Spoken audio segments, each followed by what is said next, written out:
Supercars.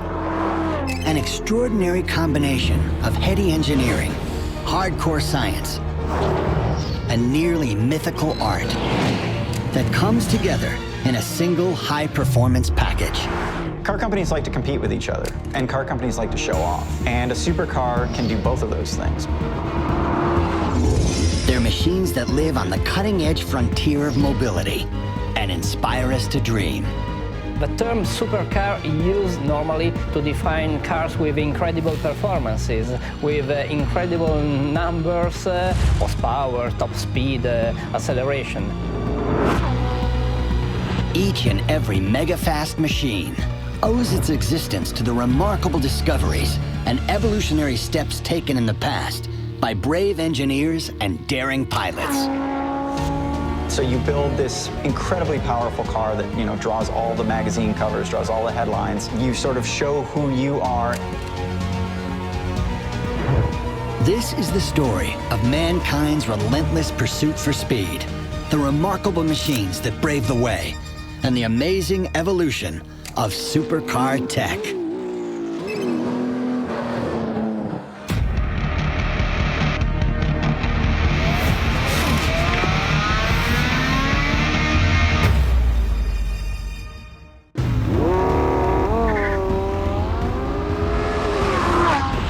At the end of the 1940s, the world is reeling. It's been just 5 years since World War II, and most European automakers are struggling. The majority of their factories have been destroyed, and the global economy stands in ruin. But after World War II, all of a sudden, you had an entire class, an entire category of engineers that said, wait a minute, we developed all this stuff for the military. Let's adapt some of that technology to the automobile. As mankind puts the horrors of war squarely in the rearview mirror, it's finally time to throw off the shackles and rekindle a search for speed. In World War II, the national speed limit was 35 miles an hour, and nobody thought it was a huge imposition. Your mother-in-law was in the back seat going, slow down, you're driving too fast. Are you trying to get us all killed? Nobody went faster than about 45, 50 miles an hour. That's the pace at which society went. Throughout the war years, many drivers make sacrifices. Meanwhile, engineers push themselves to develop the most cutting-edge tech for the military. Now that the war is over, both are free to explore more moto-romantic pursuits. Here is an entire industry's worth of engineers who knew now that they could do just about anything they wanted. All of a sudden, you had fuel injection. All of a sudden, you had disc brakes. Think about stuffing all of that great technology into the smallest possible vehicle and motoring down the road with it. The need to go faster didn't really exist until after World War II. And then once the ability to go faster came around, the desire to go faster and the desire to have exclusive, exotic, foreign cars, that really, increased in the post-war prosperity. So that's really where supercars come from. As the auto industry slowly rebuilds, the dire effects of the battlefield help spark an air of cautious optimism, which encourages new car constructors to enter the global stage. After World War II, there were a couple of brand new manufacturers that the world had never heard of before. One of them was Saab, one of them was Porsche, and another was Ferrari. One man who desperately wants to go faster is an Italian named Enzo Ferrari. Enzo Ferrari was singularly driven by a desire to conquer his opponents on the track. Ferrari could not have existed without him. It would not be the car company it is today without him at the helm. This was a man who was on a mission. He knew nothing but racing. He developed, as a consequence, some of the fastest cars on the planet for any given era, if not the fastest. Enzo establishes his own car company with the single-minded goal of winning a Grand Prix World Championship. However, it quickly becomes apparent that in order to fund his dreams, he'll need to sell cars to the public. Enzo Ferrari would have told you that racing to him is everything, and the road-going cars were an afterthought, a necessary evil that he had to sell in order to finance his racing efforts. Building cars was a side business that enabled his primary passion, which was racing. Ferrari's first customer-badged cars debut in 1947. One of its key differentiators is a V12 engine. Ferrari decided to make a V12 engine, and you had a little jewel. It was like a garnet on a velvet tray. This little impossibly complicated mechanical device that just sang because of its 12 cylinders. In 1952, Ferrari debuts the 212 Spider. What Ferrari did was something that nobody else did in the days. He took a V12 engine and put it in a body of jewel-like perfection. The machine leads to the 250 series, the company's most successful early line of customer cars, which spawns multiple variants. The whole lot just came together in a beautifully balanced, fast weapon. This thing was designed to win races, and boy, did it do so. And it influenced Ferrari production cars for several years to come. Ferrari's early cars combine svelte packaging with powerful engines and help crystallize the image of a sporty car. Yet perhaps their greatest contribution to the supercar genre isn't actually their tech, but rather the fact that they give Enzo Ferrari the runway to flourish. During the late 40s and early 50s, Ferrari was it. They were really, really expensive. Ferrari's influence on supercars in the day was quite great. As early Ferraris begin dominating road racing, in Germany, a man named Ferry Porsche aims to transform his father's engineering company into a legitimate automotive manufacturer with the introduction of the 356. The name Porsche was synonymous with a strong engineering background. I would argue that when Ferry Porsche launched the 356, that's when you saw the Porsche that we know today. The 356 is a radically different take on the sports car. At the time, most cars utilize a front-engine design. However, the 356 features a tiny four-cylinder air-cooled engine sitting in the back of the machine, directly over the rear axle. While the 356 is a blast to drive, it isn't an immediate sensation. The idiosyncratic layout crystallizes the Porsche philosophy and will eventually lead to the iconic 911.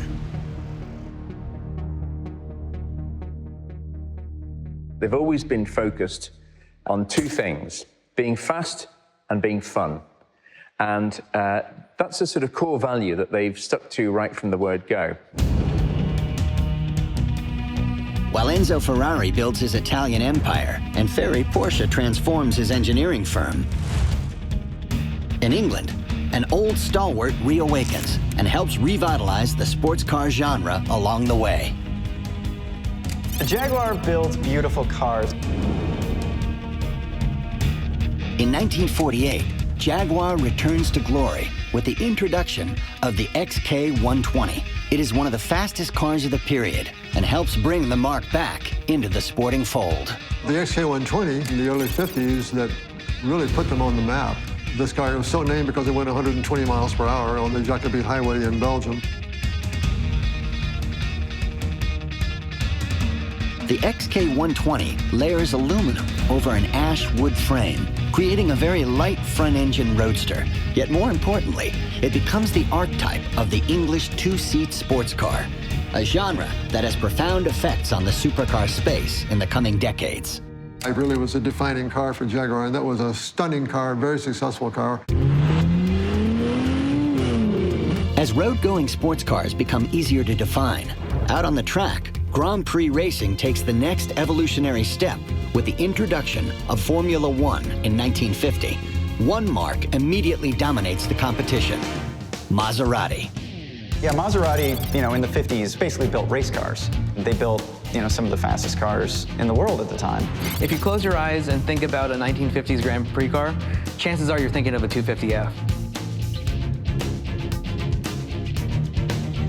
Designed for the 2.5-liter F1 regulations, the 250F uses a simple tubular frame to carry the suspension, support the aluminum body panels, and hold the engine. The machine is campaigned over 6 Grand Prix seasons and is both the launching pad for Sterling Moss's racing career and the car that helps Juan Manuel Fangio take home his 5th and final driver's title. Their cars in the 50s were successful in racing versus Ferrari by virtue of excellent handling. Their chassis design, their handling, their braking was very good. Maserati was really Ferrari before it was Ferrari. I mean, they were building these just achingly beautiful race cars and road cars and competing at the top levels in Grand Prix. The Maserati 250F is not only dominant on the track, but also within the industry. It represents one of the great front-engine F1 cars and the beginning of a new era when manufacturers begin thinking about their sports cars in a holistic and unified fashion. The engine is aided by more powerful brakes or better suspension or a better chassis, but these are still individual components. What these components were lacking at this point was a vessel, a cohesive vessel for everything to go into, and that's what created a supercar. By the tail end of the 1950s, society is booming, and auto engineers have found a bounce in their step. The machines they are about to create will radically reimagine motoring and pave the way for the supercar era.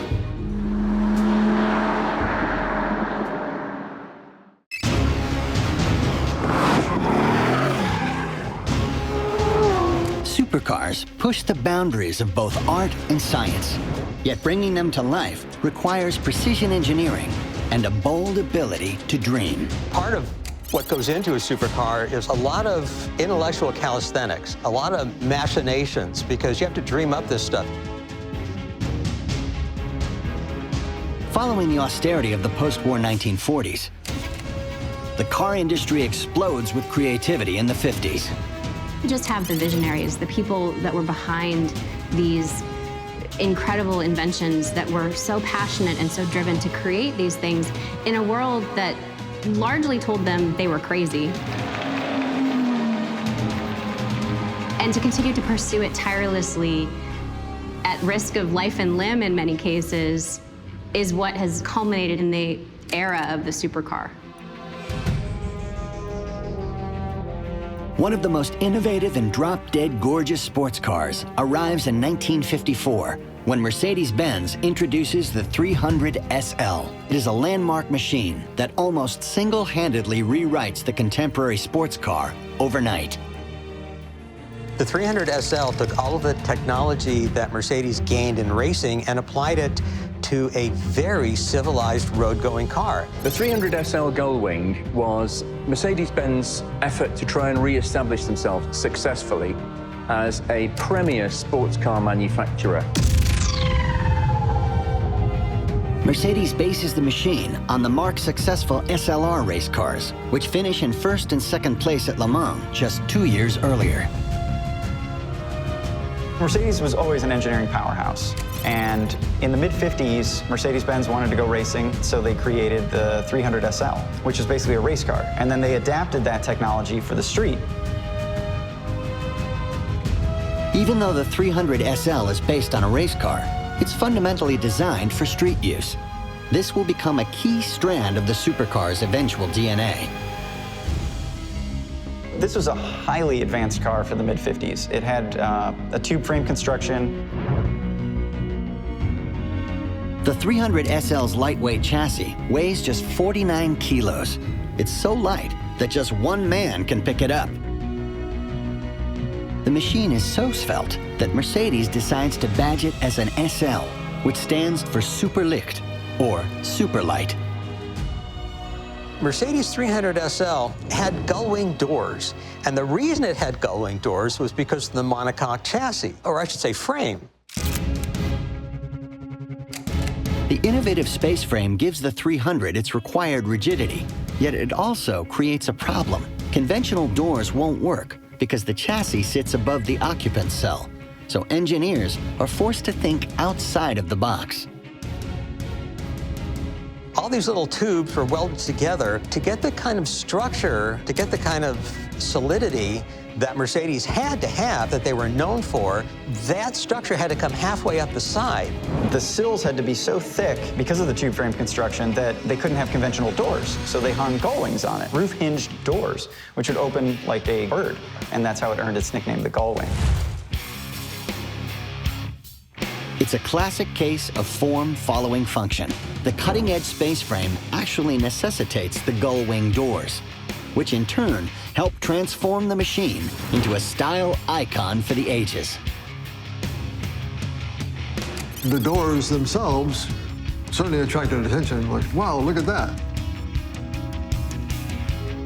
The doors are practical, yet more importantly, they set the template for nearly all future ultra-exotic sports cars to follow. Watching those doors open for the first time must have been like watching a Martian get out of a spacecraft. Underneath those doors, an extremely capable car. Space frame chassis, swing axle, at the time sophisticated rear suspension. A very, very capable car for its period. The 300 SL sets a new standard thanks in part to its 215 horsepower 3-liter straight six. It is the very first production sports car engine to feature fuel injection.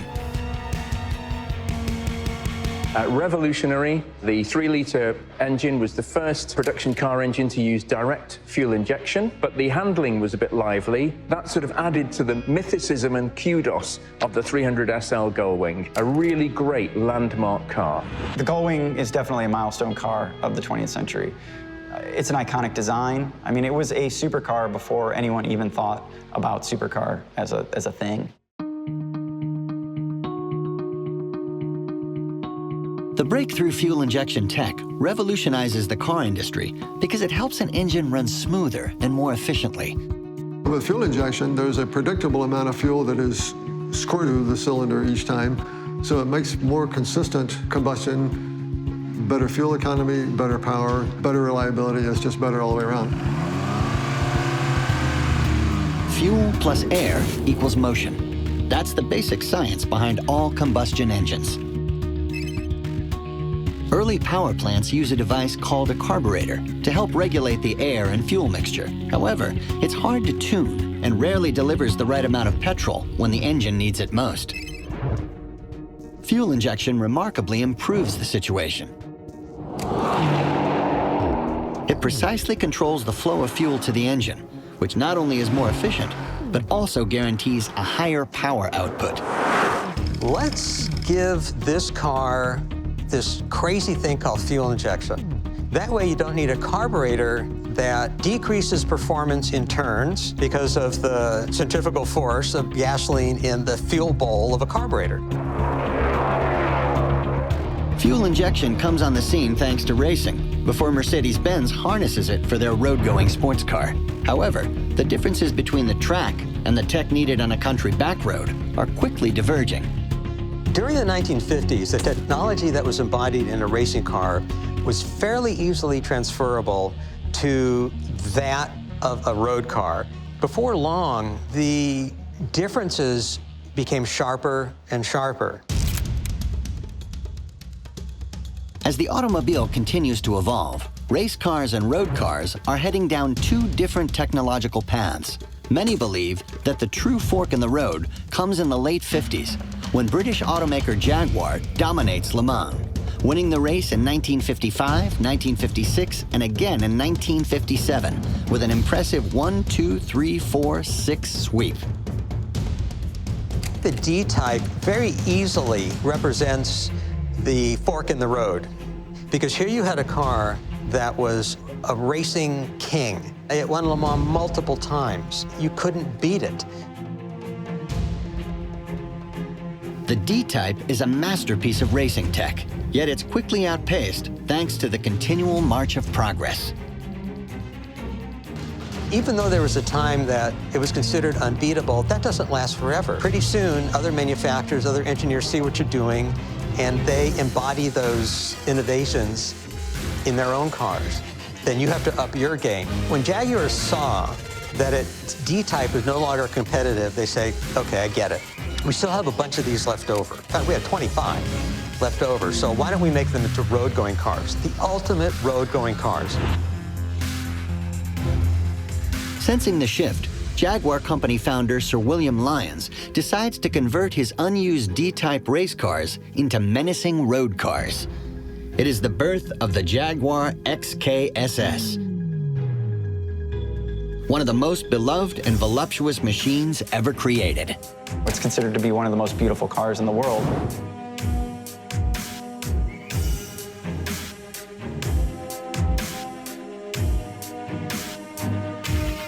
To transform the D-Type into a roadworthy vehicle, engineers cut a door in the machine's bodywork, axe the aerodynamic racing fin, and add a full-width windscreen.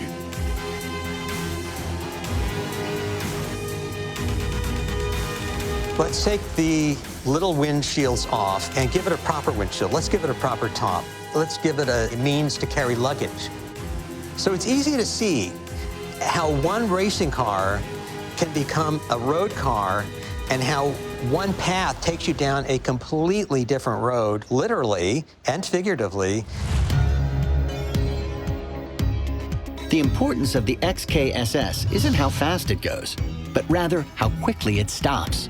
It's one of the very first road-going machines to utilize disc brake technology. You can have the most powerful engine in the world, but if you don't have the brakes or the chassis to handle that engine, it's going to go fast in a straight line and eventually slow down or crash into something. Jaguar starts working on disc brake tech in the early 50s, and it becomes a cornerstone of the company's racing success. A more powerful engine is stopped faster by disc brakes. When a car is running at full speed, it holds a tremendous amount of kinetic energy. When you try to stop it, that energy has to be dissipated. On disc brakes, a caliper squeezes pads against a rotor mounted to the hub of the wheel. This creates friction, which slows the vehicle down and transforms the energy into heat. In the early 60s, four-wheel disc brakes was like moonshot stuff, you know. While the XKSS makes serious waves, as the 1960s dawn, it's another Jaguar sports car that shocks and awes the world, the E-Type. The Jaguar E-Type was such a seminal car. It just looked like sex on wheels. The E-Type was a game changer for a Jaguar. Introduced in 1961, the E-Type foreshadows a decade of great progress for car design. Probably the car that pops into most people's heads when they think about Jaguar. Even now, today, if you drive one, you're still impressed by how well it drives, how wonderful it is. You know, how smooth the power is, how it rides, how it handles. When it's introduced, the E-Type becomes the world's fastest production car and hits a then unheard of 150 miles per hour.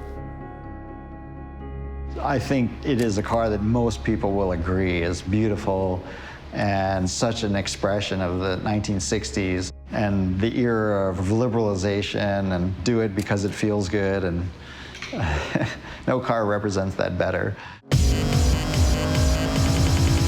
The E-Type's striking beauty is due in part to the machine's aerodynamic look.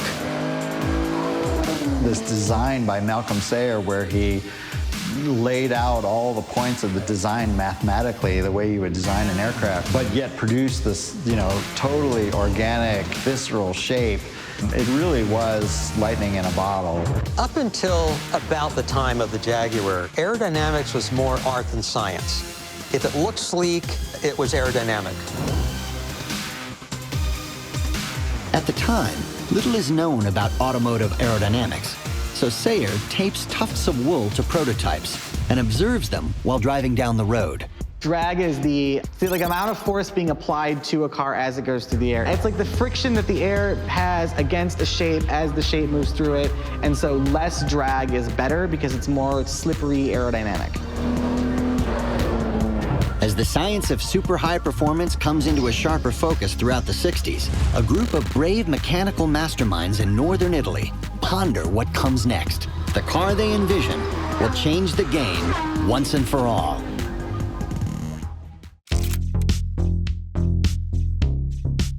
Throughout the 1960s, sports car tech dramatically continues to evolve.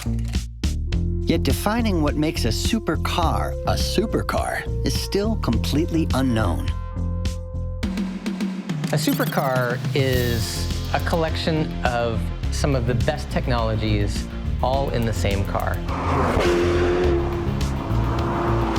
Today's supercars are often judged by two technical factors: their 0 to 100 kph time and their top speed. Yet they're equally celebrated for their style and bold designs. A real supercar is the driver supercar, a car able to create emotions, to create passion, to create driving pleasure. One of the most glorious and stunning cars in the early 60s originates in England, yet it's launched to stardom thanks to Hollywood. The Aston Martin DB5. The DB5 was a really, really great all-rounder. It had bags of performance, but it was the combination of style, the beautiful front end with those faired-in headlights, the really lovely interior with swathes of Connolly leather, the refined powertrain, powerful engine. DB5 is undoubtedly the most famous Aston Martin and probably one of the most famous cars in the world. As fate would have it, the DB5 catapults Aston Martin to fame when it commands a leading role in the James Bond movie, Goldfinger. Yet even with all the secret spy gadgets stripped away, the machine is still a stunner, thanks to gorgeous looks and masterful 140-mile-per-hour top speed, making the DB5 one of the world's fastest cars at the time. It took us into the motorway age in Europe, and it was a very luxurious and fast grand touring car. 140 miles an hour top speed. Our sports cars at that time had a very, very classic feel. The DB5's classic driving feel is helped by the use of a 5-speed synchromesh gearbox, which allows a driver to change gears without needing to match the speed of the engine to the rest of the drivetrain. Up there with the Ferraris and Lamborghinis, very, very high-performance car of its day.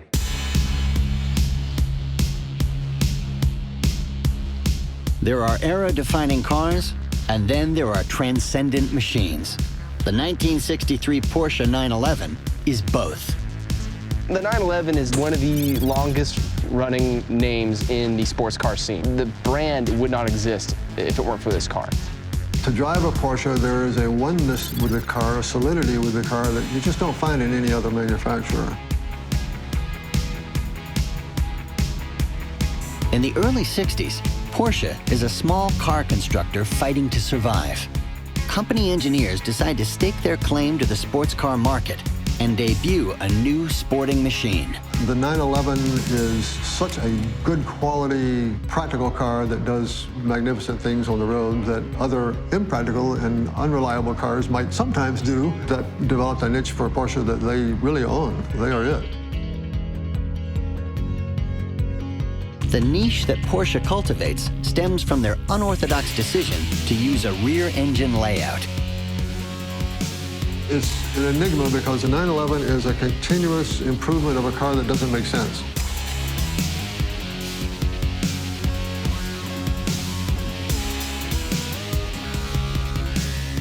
Placing the engine in the rear creates a physics problem. When the 911 enters a corner, the majority of its mass wants to continue moving straight ahead, even as the car begins to turn. Why hang the engine out in the back? It's a pendulum out there. It's fighting you all the time. While the 911's layout fights convention and physics itself, it also inspires drivers by offering a very distinct sporting style. If you drive a modern 911 and then you drive a 60s 911, you can see the lineage between them.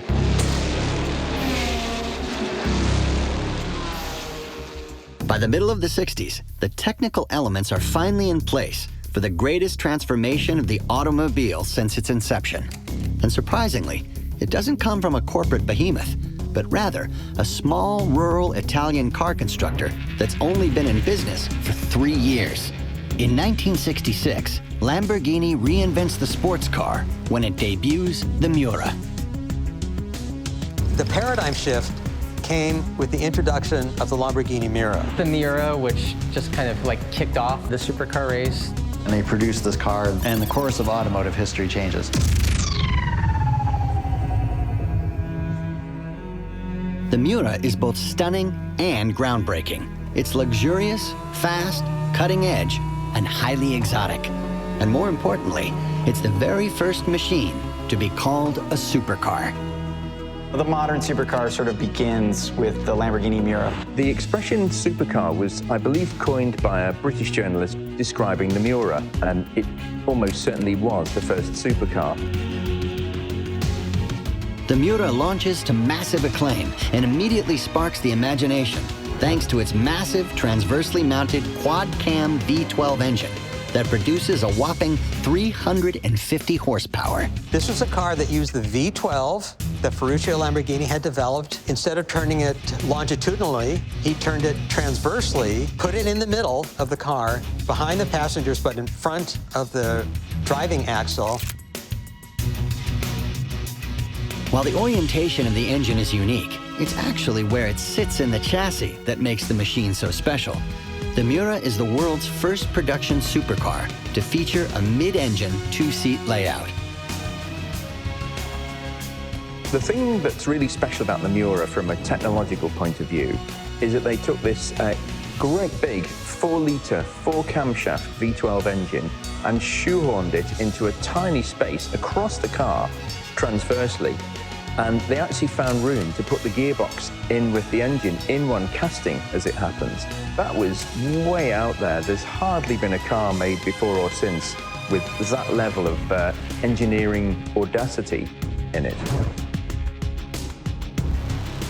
The Miura's technical layout redefines the game and opens up the floodgates for all future supercars.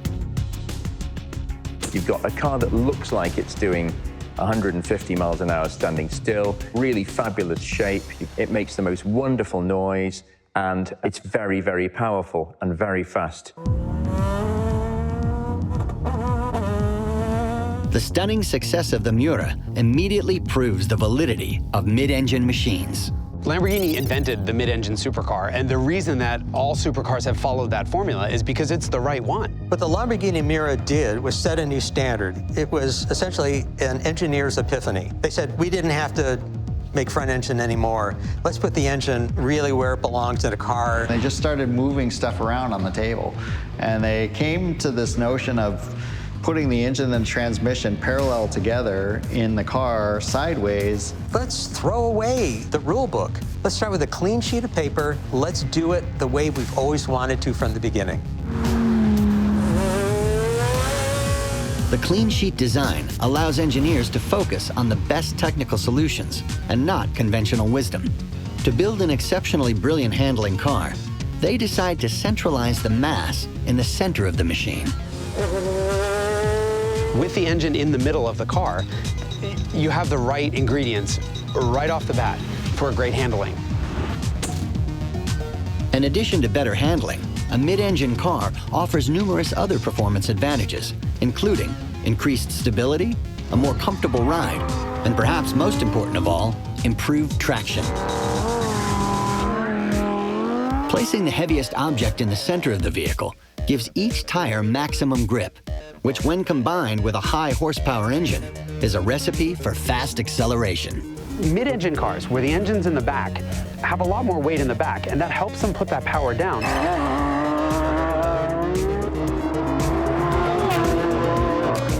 Ultimately, the Miura stands out as a massive turning point that sets the template for what a supercar is, while also altering the destiny of high-performance sporting machines in one fell swoop. Yet it's not the end of our story of speed, but rather the launching pad for the next great generation of designers and engineers who will push the boundaries even further.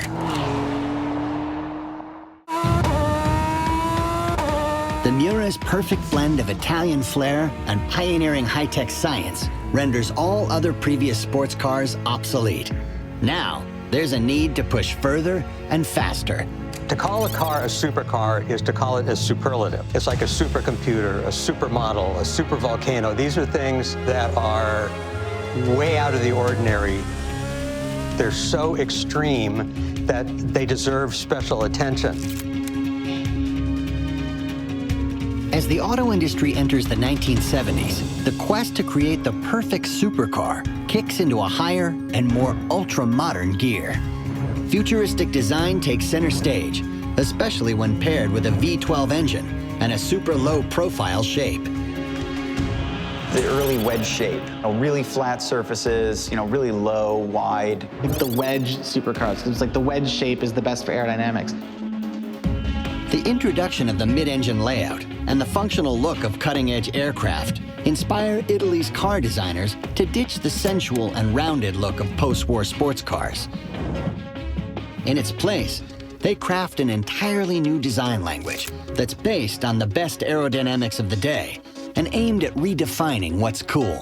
You put a giant V12 engine in something that looks like anything from the Lamborghini portfolio or a Ferrari, and people will sit up and take notice. And a big part of the supercar sort of ambiance is the design. It has to be different from something that we've seen before. The wedge era's magnum opus arrives in 1974, and it's called the Countach. The Countach kind of ushered a more modern era. Really, the only successful response to the Miura was its replacement, the Countach. That was even more outrageous. Honestly, the Countach pops to mind because of the just crazy design. Overnight, the Lamborghini Countach makes all other high-performance machines look ancient. It's a complete departure from traditional machines and a landmark supercar. If you see a Countach coming at you down the road, it doesn't really register what it is. It doesn't really register as a car initially. You're like, what planet did this thing come from? And then it comes up on you and you're like, crap, that's a Countach. It still does that. It's something that looks like it's ripped from the pages of a comic book. And prior to that, I hadn't seen anything that was like that. That really, to me, was the beginning of the supercar. The longitudinal V12, the scissor doors, that was the benchmark that still exists today. While the Countach is never properly raced, it employs outrageous visual elements that harness the era's obsession with futurism and then backs it up with outrageous high performance. They placed the engine lengthwise in the car to make more room for transmission to be placed properly to help with weight distribution. With the transmission running up between the seats so that the gear shift would go directly into the transmission, it would be a very precise, solid feeling, though heavy, transmission. The Countach is magical on the road, yet it's the machine's ultra-wide and low proportions, knife-edged flat body and scissor doors that set the agenda for all subsequent Lamborghini sports cars and helps the vehicle become a poster child for the supercar genre.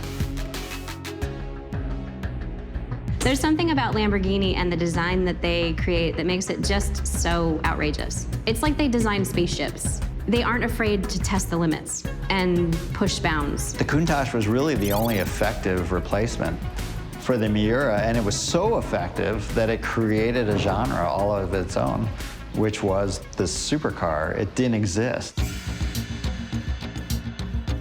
While Lamborghini pushes the wedge concept on the road, their Italian neighbors leverage the same design aesthetic in rally car racing. Lancia's big thing was bringing racing technology to production cars and even pushing the boundaries on racing technology sometimes too.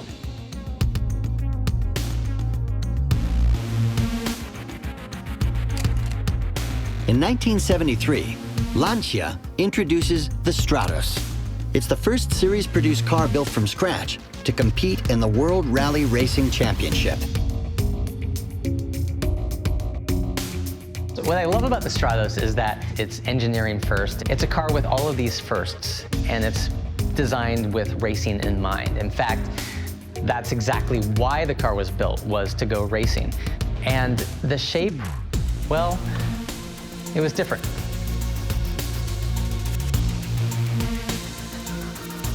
The Stratos signals the beginning of a new era, where car manufacturers sell small batches of thinly disguised race cars to the public in order to qualify them for specific racing series. The Lancia Stratos is another key point in the development of supercars, because it went from gently curved and voluptuous to angular and a little bit more severe. And that's because aerodynamics were becoming more and more important to vehicles. The Stratos is quite the bit of kit. Lancia sources a 2.4-liter V6 from none other than Ferrari and then mounts it in the middle of the chassis. The Lancia Stratos had a Dino/Ferrari V6 mounted in the middle, transversely mounted V6 with a ton of power, high revving, built to race. Lancia builds just 500 examples, and every single one exists just so the company can go racing. Even for rally cars like the Stratos, you still had to get across a desert pretty fast, and you were still going to need a car with a little bit of aerodynamic advantage to do that. This is what Lancia did, and it kind of pushed the passenger compartment farther forward and farther forward. When you think about it, just like almost everything else, the supercars were inching their way towards that design feature from the very beginning. The powerful engine, lightweight short wheelbase, and twitchy handling help make it a hugely successful machine. The Stratos wins the World Rally Championship 3 years in a row, from 1974 to 1976. This car also had the Italian driving position, which I also call the water ski position, which is your arms are straight out and your knees are bent up and you're blocking your diaphragm, and you understand why Italians are so pissed off when they're driving, because they can't breathe. The Stratos ushers in another evolutionary step in the supercar story. Yet it's also a prime example of the increasing engineering interest in harnessing the power of the wind. The aerodynamic revolution happened in the late 60s, early 70s, where wings started to go onto cars to create downforce, to push the cars down into the road, to give them better grip. Downforce is similar to the principle of lift that helps airplanes take off, only it's turned upside down. Instead of pushing an object upward, downforce pushes it into the ground. Downforce is the amount of force that the air puts on a part of a car as it moves over it. So everyone thinks that a big spoiler on the back of the car is to make it go fast, and that's true. The faster you drive with the car, it inherently becomes less stable, and downforce puts more weight on parts of the car to make it more stable at higher speeds. The Lancia Stratos has a small evolutionary spoiler. However, the cars that follow it will push the tech to outrageous heights. Cars with giant wings go faster, not because they have more power, it's because they make more downforce. All the car manufacturers realized, let's do a full aerodynamic package so that the car presses down at speed and we can have higher cornering speeds.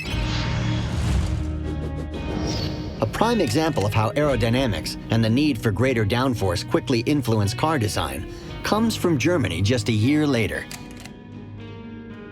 In 1974, Porsche introduces the 911 Turbo. There were a number of cars that came out in the 70s as a response to the Miura, and the 911 Turbo is an example. The 911 Turbo was shown in 1974, and Porsche had been using turbochargers in its race cars. This was their first production car with a turbocharger. The 911 Turbo represents a pragmatic take on stratospheric high performance. It pioneers forced induction in a battle-tested platform that can attack a racetrack, as well as take a grand tour across the continent. Because of its propensity to suddenly, violently oversteer or throw itself off the road, it was known as the Widowmaker. That was one of the nicknames. Could be a very dangerous car in the wrong hands. The initial 911 Turbo is known as the 930 inside of Porsche, and the machine's turbocharger adds 0.8 of a bar of boost pressure, which helps the flat six engine produce 260 horsepower. Most people think that the original 911 Turbo was meant as this kind of sideways bad boy car. It wasn't. It was meant exactly the way the 911 Turbo is today. It was meant to be a luxury version of the 911. People really revere the 930 because it's very rewarding to drive. The Turbo is rewarding to drive, in part because it utilizes a huge rear wing that comes to be known as the whale tail. It isn't there by accident. Engineers determine that the machine needs it in order to generate enough downforce to be stable at top speed. One of the quickest cars on the road at the time, and for a long time, the quickest car on the road. The 930 isn't the first sports car to use a turbocharger, but it's perhaps the most iconic. During the 70s, turbocharging tech is avant-garde. Yet today, it's fairly commonplace, and everything from supercars to economy vehicles leverage its ability to get more horsepower out of a smaller engine. It was early days. It was a bit like an on-off switch. You're either on boost or off boost, and when the car was on boost, the power was double. It was vicious. Like a supercharger, a turbocharger provides the engine with more oxygen. However, instead of being powered by the engine, the turbines are driven by exhaust gases instead. The brilliance of the design is that it capitalizes on free energy that otherwise would be lost. The downside is that a turbocharger often takes a while to spool up, a situation known as lag. Until it got a lot of spin, it didn't do much. Modern-day turbo cars have smaller turbochargers that respond more instantly and produce a more linear power surge. Once reserved only for ultra-fast machines, turbocharging has now trickled down to a wide range of different types of vehicles, thanks to their ability to make more power from less petrol. The difference between cars from 1965 to 1980, where you go from carburetors and no emissions controls and no electronics to now electronics, fuel injection, catalytic converters, just in 15 years. That's really defined the automotive age in the latter half of its century. From the earliest automobiles until now, supercars have seen a rapid progression and an incredible advancement. Yet the dawn of the next decade will offer an entirely new set of groundbreaking machines. Vehicles that amplify the primal rush that comes from speed, push the boundaries of our imagination, and ultimately take the supercar to intoxicating and unthinkable new heights.